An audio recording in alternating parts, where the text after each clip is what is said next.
one thing about Ayurveda. This is really important because it's bringing in the complexity of our identities. For example, Moriah was talking about her history being in Iran, which obviously Western colonial powers have been messing with for a long time, and also Western European ancestry as well, which has its own really complicated history with their own people. People who live close to the earth ended up being serfs, serving lords, which led to the plantation system, which was then transported here to the States.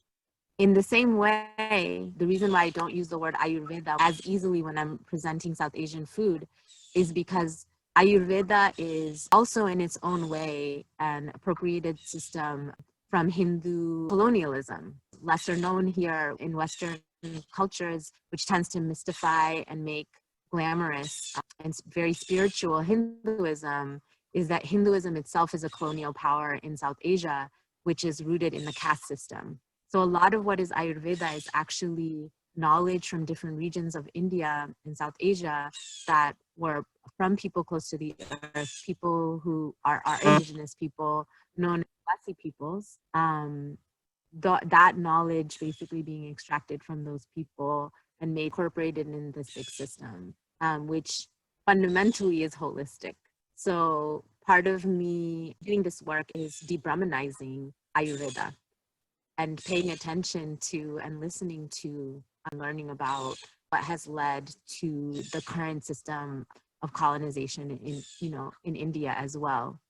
We've seen across the whole world a kind of conservatism that is growing, and all of these things come from a compounded nature of what happens when land is being grabbed and people are being stolen and people's labor is being extracted.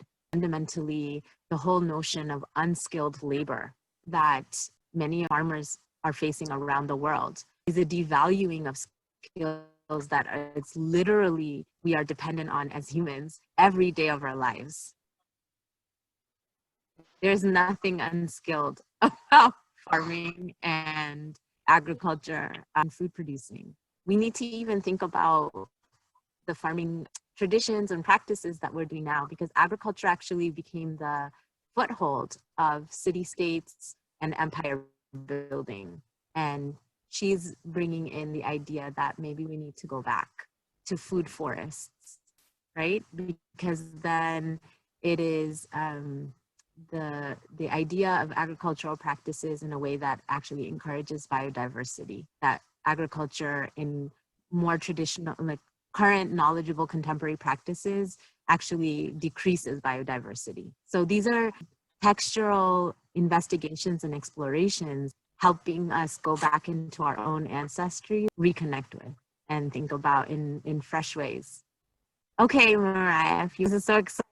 Like, I know we don't have like that much time, but this is like a whole rich topic, and please reach out and get involved if you are curious about some of the things that Pampi said, because this is the kind of thing that we're talking about in our programs at the Wildwood Path and in your work, Pampi, as well.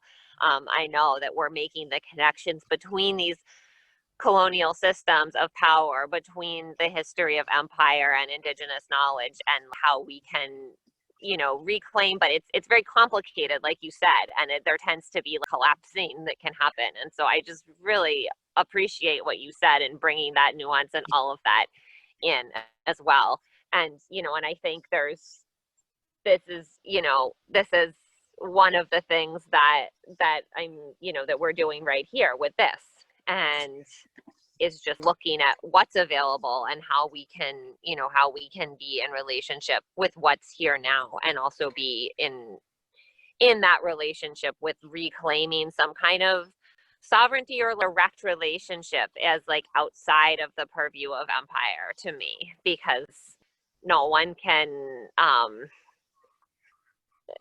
you may be forcibly removed, but no one can directly remove you from the relationship that you have with the plant on the side of the road. You can always enter into that relationship. It's not like put through some kind of food chain, right, where you can't have that access or you can't have that relationship.